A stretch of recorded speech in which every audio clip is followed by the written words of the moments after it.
Hello friends, welcome to our YouTube channel. 10 सितंबर 2020 के MCQs हमारे पास रेडी है, तो चलिए स्टार्ट करते हैं। Question number 1, which of the following statement is और are correct about Pangong Tso? First, it merges with the Indus river in the union territory of Ladakh. Second, it is a brackish water lake which gets frozen in the winter season. तो चलिए देखते हैं correct answer क्या होगा। The answer is B, second only. Second statement जो है वो correct है, फर्स्ट इज इनकरेक्ट, बिकॉज ये पेंगोंग लेक जो है it does not merge with the Indus river, it is a landlocked water body. So first statement will be incorrect. Second जो है वो करेक्ट है कि it is a brackish water lake. अब देखिए इसके बारे में सबसे बड़ा मिसकंसेप्शन ये हो सकता है कि ब्रैकिश वाटर लेक जो है वो सिर्फ कोस्टल एरियाज में पाए जाते हैं। ऐसा जरूरी नहीं है कि वो सिर्फ कोस्टल एरिया में हो। एक्चुअली ब्रैकिश वाटर का मतलब ये होता है कि water body which has salinity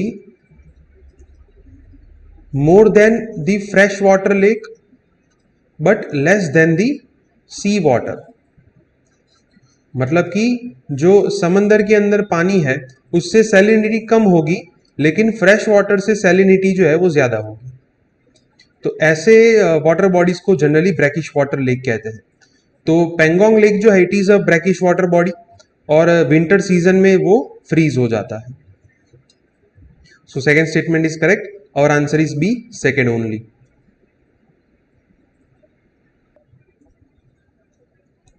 so Pangong lake के ऊपर इंडिया और चाइना के बीच में जो स्टैंड ऑफ चल रहा है, इसकी वजह से काफी सारे डेवलपमेंट्स जो है वो एवरीडे न्यूज़पेपर में आते रहते हैं। Question number 2, in dash India is a member but Pakistan is not. मतलब कि इनमें से जो ऑर्गेनाइजेशंस दिए गए हैं उनमें से कौन से ऑर्गेनाइजेशन में इंडिया मेंबर है लेकिन पाकिस्तान मेंबर नहीं है। First, Shanghai cooperation organization SCO। Second, BIMSTEC. Third, non alignment movement and fourth, SAARC. तो चलिए देखते हैं करेक्ट आंसर क्या होगा। The answer is B, BIMSTEC. BIMSTEC ये जो ऑर्गेनाइजेशन है, bay of Bengal initiative for multi sectoral technologic and economic cooperation. तो बिम्स्टेक के अंदर जो मेंबर कंट्रीज है, that countries that surround border with the bay of Bengal. तो श्रीलंका है, देन इंडिया, फिर उसके बाद नेपाल एंड भूटान जो है वो भी इसके मेंबर है, though they does not share boundary with the bay of Bengal. फिर उसके बाद बांग्लादेश है, देन म्यांमार और फिर उसके बाद Thailand. So these total 7 countries are members of BIMSTEC. Pakistan इसका मेंबर नहीं है। बाकी के सारे ऑर्गेनाइजेशन या फिर बॉडी के अंदर इंडिया एंड पाकिस्तान दोनों मेंबर कंट्री है। So our answer is B, BIMSTEC.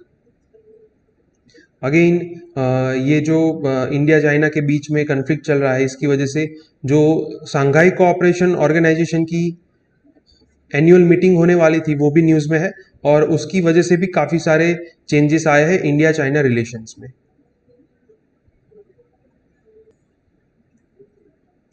Question number 3, which of the following statement is or are correct about provisions related to provident fund under new social security code bill 2019। मतलब कि ये जो social security code bill है 2019 उसके अंदर provident fund से related कौन से प्रोविजंस यहाँ पे करेक्ट है। First, it aims to increase share of both employees and employers contribution in provident fund. Second, EPFO will continue to be an autonomous body। तो चलिए देखते हैं करेक्ट आंसर क्या होगा। The answer is B, second only. First statement जो है वो incorrect है, बिकॉज प्रोविडेंट फंड के लिए यहाँ पे एम्प्लॉइज का जो शेयर है उसको गवर्नमेंट ने रिड्यूस किया है, it is around 8%, and employers का जो शेयर है it will remain to be at 12%, जिसको गवर्नमेंट ने रिड्यूस नहीं किया है और इंक्रीज भी नहीं किया है। तो एम्प्लॉइज का शेयर जो है जिसको गवर्नमेंट ने रिड्यूस किया है। सो फर्स्ट स्टेटमेंट जो है वो इनकरेक्ट होगा। सेकंड जो है वो करेक्ट है, though there is a provision that organizations like EPFO and ESIC, employee state insurance corporation, these body will be corporatized, लेकिन they will continue to be remain as a autonomous body, right? तो second statement जो है वो correct है और answer is B, second only. EPFO ने जो provident fund के ऊपर इंटरेस्ट रेट है जिसको चेंज किया है, इसकी वजह से ये न्यूज में है। Question number 4, which of the following factors show impact of land acquisition by government for developmental project. मतलब कि गवर्नमेंट डेवलपमेंटल प्रोजेक्ट्स के लिए कुछ लैंड एक्वायर करती है, तो इसकी इंपैक्ट के बारे में कौन से फैक्टर्स करेक्ट है? First, marginalisation of workers, second, unemployment, third, social disintegration. तो चलिए देखते हैं करेक्ट आंसर क्या होगा। The answer is D, 1, 2 and 3। तीनों फैक्टर जो है वो करेक्ट है। अब देखिए, गवर्नमेंट जब कोई लैंड एक्वायर करती है फॉर द डेवलपमेंटल प्रोजेक्ट्स, तो जो पीपल है उस पर्टिकुलर लैंड के ऊपर, उनके ऊपर काफी सारे नेगेटिव इम्पैक्ट्स पड़ता है। फॉर एग्जांपल, फर्स्ट ये है कि मार्जिनलाइजेशन ऑफ वर्कर्स। इसका मतलब ये हुआ कि फॉर एग्जांपल कि अगर आपने लैंड एक्वायर कर ली है, so they will have to migrate to another place. अब माइग्रेशन की वजह से वहां पे उनको टेम्पररी अनएम्प्लॉयमेंट की सिचुएशन जो है वो फेस करनी पड़ेगी। तो यहां से इकोनॉमिक डिस्ट्रेस जो है वो स्टार्ट होगा उस पर्टिकुलर पर्सन के लिए, and then this economic marginalization will lead to social and psychological marginalization. तो फर्स्ट जो है वो करेक्ट होगा। सेकंड जो है वो भी करेक्ट है। हमने यहीं पे देखा कि ऐसा जरूरी नहीं है कि उस पर्टिकुलर एरिया में आपकी जो स्किल्स है वो आप जहां पे माइग्रेट होते हो वहां पे भी आपको काम में आए। हो सकता है कि वहां पे वो स्किल जो है वो काम में ना भी आए, तो you can face the temporary unemployment situation. फिर उसके बाद सोशल डिसइंटीग्रेशन, यहाँ पे हमने देखा कि इकोनॉमिक एंड साइकोलॉजिकल मार्जिनलाइजेशन की वजह से द पर्सन जो है वो it will be separated from the society where he और she use to live, right. So migration की वजह से सोशल डिसइंटीग्रेशन भी होगा। तो all the 3 factors are correct. The answer is D, 1, 2 and 3। So recently जो सुप्रीम कोर्ट ने slum demolition का ऑर्डर दिया था, जिसको लेके रिहेबिलिटेशन का प्रोसेस जो है वो फिर से न्यूज में है।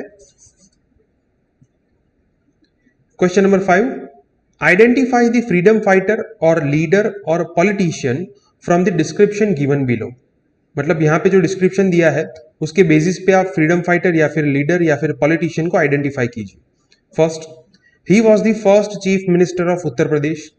Second, he was a member of Central Legislative Council and Constituent Assembly before India got independent. Third, he was responsible for the establishment of Hindi as an official language. तो चलिए देखते हैं करेक्ट आंसर क्या होगा। The answer is D, पंडित गोविंद बल्लभ पंत। ये जो गोविंद वल्लभ पंत है, he was the first CM of Uttar Pradesh. अगर हम फ्रीडम स्ट्रगल की बात करें, so he actively participated in the non cooperation movement and civil disobedience movement. फिर उसके बाद ये सेकंड जो है वो भी करेक्ट है कि he was a member of central legislative council and constituent assembly also. फिर उसके बाद अगर हम 1955 से लेके 60 तक की बात करें, so he served as minister of home affairs, और उन्हीं के टाइम पे स्टेट रीऑर्गेनाइजेशन जो है वो लिंग्विस्टिक बेसिस पे किया गया था। Then he took active participation for making Hindi as an official language of central government. Third जो है वो भी करेक्ट है और answer will be D, Pandit Govind Ballabh Pant. So आज पंडित गोविंद बल्लभ पंत जो है उनकी बर्थ एनिवर्सरी है, इस वजह से ये न्यूज में है। Question number 6, which of the following statement is or are correct about Center for Monitoring Indian Economics CMIE's latest data on unemployment in India in 2019?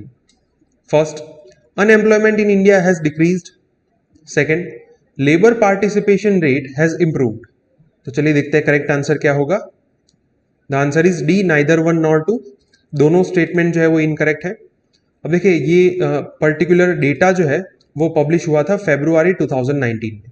तो उसके अंदर अनएम्प्लॉयमेंट जो है वो रिकॉर्ड हुई थी 7.2%, जो काफ़ी ज़्यादा थी। और अगर प्रीवियस असेसमेंट से बात करें, सो कंपैरिजन में प्रीवियस असेसमेंट में अराउंड 5.5 या 5.6% थी, तो उससे काफ़ी इंक्रीज हुई है अनएम्प्लॉयमेंट जो है वो। फर्स्ट जो है वो इनकरेक्ट होगा। सेकंड जो है वो भी इनकरेक्ट है। लेबर पार्टिसिपेशन रेशियो का मतलब ये होता है कि the particular group of population which falls under the category of working population और वर्किंग एज पॉपुलेशन, जिसे हम लेबर पार्टिसिपेशन कहते हैं। तो उसमें से अगर हम प्रीवियस असेसमेंट की बात करें, so it has increased by about it has decreased by about 1.5%. Previously it was around 42% जो रिड्यूस हुआ था, प्रीवियसली 43% था जो रिड्यूस होके अराउंड 42% हुआ था। सो करीबन 1.5% लेबर पार्टिसिपेशन रेशियो जो है वो रिड्यूस हुआ था। सेकेंड जो है वो भी इनकरेक्ट है। और answer is D, neither one nor two. So opposition की काफ़ी सारी पार्टीज जो है जिन्होंने अनएम्प्लॉयमेंट डेटा को ध्यान में रखते हुए प्रोटेस्ट किए थे, इस वजह से ये न्यूज़ में है। Question number 7, which of the following events happened during the tenure of Lord Lytton as the viceroy of India. मतलब कि लॉर्ड लिटन जो है वो जब इंडिया के वाइसरॉय थे तो उस टाइम पे इनमें से कौन सी इवेंट हुई थी? First, the great famine of 1876. Second, Vernacular Press Act was passed. Third, Ilbert Bill controversy. तो चलिए देखते हैं करेक्ट आंसर क्या होगा। The answer is A 1 and 2। First and second जो है वो करेक्ट है, थर्ड इज इनकरेक्ट। अब देखिए लॉर्ड लिटन के टाइम पे ये ग्रेट फेमाइन मतलब सूखा आया था 1876 में। फिर वर्नाक्यूलर प्रेस एक्ट जो है it was passed during his tenure. Ilbert bill controversy जो है वो उसके बाद में जो वाइसरॉय आए, दैट इज लॉर्ड रिपन, उनके टाइम पे ये इल्बर्ट बिल कंट्रोवर्सी जो है वो स्टार्ट हुई थी। और लॉर्ड रिपन जो है उन्होंने ये जो वर्नाक्यूलर प्रेस एक्ट है उसको रिपील किया था। तो अगर ऐसा पूछते हैं कि vernacular press act was repealed during whose tenure, तो आंसर होगा लॉर्ड रिपन। और इनेक्टमेंट जो हुआ था it was at the time of Lord Lytton. So our answer is A 1 and 2। So Aligarh Muslim University जो है they are to bury a time capsule in its centenary year. जब इसको establish किया गया था तो उस टाइम पे लॉर्ड लिटन जो है वो इंडिया के वाइसरॉय थे। Question number 8, which of the following is और are correct about constitutional discretionary powers of governor of a state? First, he can reserve the bill for the consideration of the president. Second, for the recommendation of imposition of president rule. Third, he appoints chief minister when no party has secured clear majority. तो चलिए देखते हैं correct answer क्या होगा। The answer is A 1 and 2। अब देखिए governor जो है उनके पास दो टाइप के डिस्क्रिशनरी पावर्स है। फर्स्ट इज कॉन्स्टिट्यूशनल डिस्क्रिशनर, जो पावर्स कॉन्स्टिट्यूशन में मेंशन किए गए हैं, और and the other is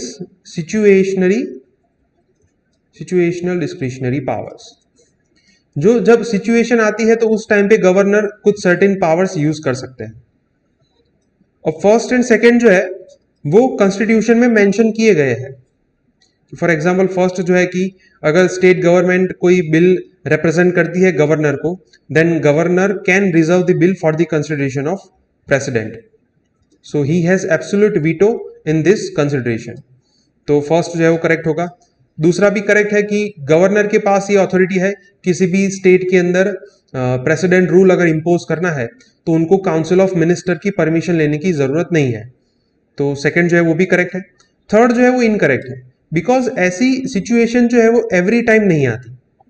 it is a situational discretionary power कि जब किसी भी पार्टी के साथ क्लियर कट मेजोरिटी नहीं है तो ऐसे टाइम पे गवर्नर जो है वो जिस पार्टी के साथ मेजोरिटी होगी या फिर कोएलिशन की जिसके पास सबसे ज्यादा सीट्स है तो उनको चीफ मिनिस्टर बनने के लिए अपॉइंट कर सकते हैं, but it is a situational discretionary power of governor, जो कॉन्स्टिट्यूशन में मेंशन नहीं किया है।